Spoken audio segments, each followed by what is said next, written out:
And that brings us to the final story of the week and the biggest story of the week, probably. This is not the cause of the Maple Leafs' problems for the next 50 years. At least up till now, they still haven't won another Stanley Cup.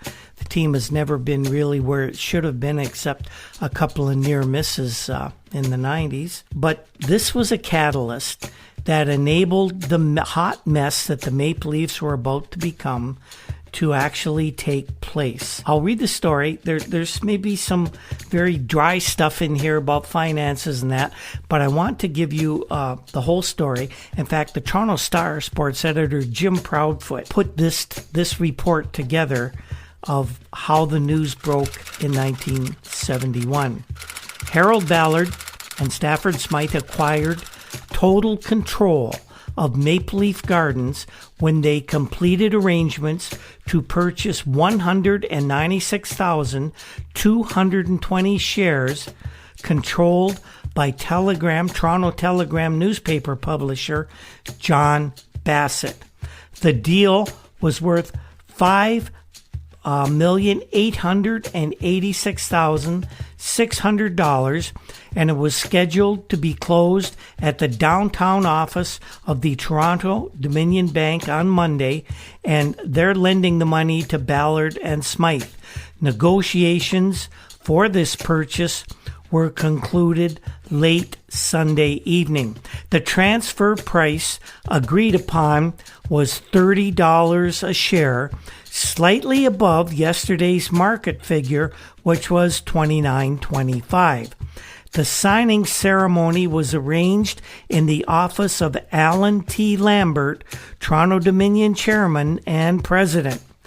The Bassett stock, mostly held by the Telegram Publishing Company, represents more than 25% of all Maple Leaf Gardens shares, and its acquisitions give Ballard and Smythe, the self-styled Gold Dust twins, roughly 70% of the Maple Leaf shares between them. Today's purchase was divided evenly, 98,110 shares, or 2,943,300 worth apiece.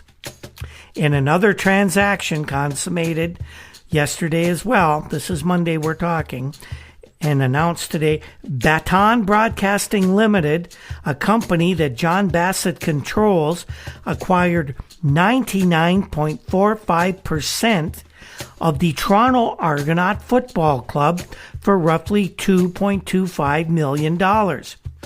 Bassett, again through the Telegram Publishing Company, was one of the major shareholders involved in that purchase. Stafford Smythe is president of the Gardens, and Harold Ballard is the executive vice president.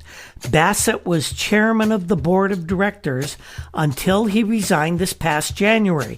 In buying out their former partner, Ballard and Smythe are merely exercising a privilege agreed upon in November of 1961 when the three of them bought control of the Gardens from Conn Smythe, who of course is Staff's father.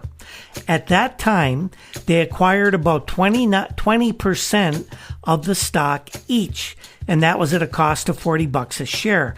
And they decided that if any of them ever decided to sell, he would give the others the right of first refusal on purchase of his shares, whichever one wanted to get out.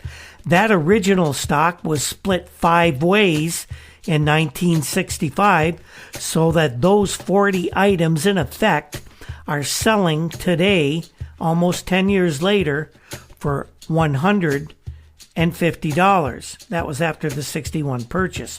Smythe and Ballard are, of course, awaiting trial on charges of income tax evasion, $278,930 in Smythe's case, and $134,685 for Ballard.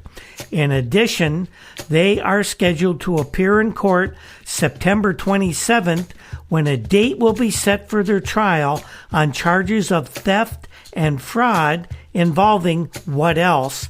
Stocks and securities worth $478,000. And doesn't there have an odor to this particular transaction? Maple Leaf Gardens, of course, has been a hugely lucrative investment over the decades since Ballard, Smythe, and Bassett acquired control. Interest in the Maple Leaf Hockey Club has remained high. Home games are automatic sellouts these days, always have been, and the steadily increasing prices have not at all affected attendance. The Ballard Smythe operation has increased the building's use for other events, concerts, and the like, and most of them are promoted by the Gardens itself. And the Gardens received more than $3 million through the addition of the 6 franchises in the National Hockey League in the 66-67 season, and of course the 2 more added last year.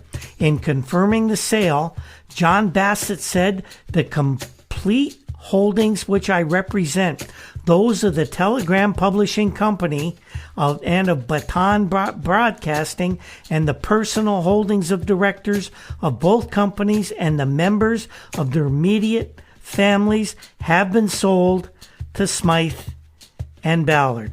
At $30 a share, the Telegram Publishing Company collects $4,350,000. This was the thing that gave Ballard and Smythe undisputed, complete control of the Maple Leaf franchise. As we go on through this autumn, there will be other developments that will greatly affect John Bassett and his whole livelihood, and will affect the ownership of the Maple Leafs even further. Stay tuned. This is a critical period in the Maple Leafs history, and if you don't know all the history and the details of the history that got to the Maple Leafs to where they ended up as being basically a shit show of an operation, then stay tuned. Follow us on this, and you're going to learn some things and maybe give a little context to what a hot mess the Maple Leafs became and why it happened that way.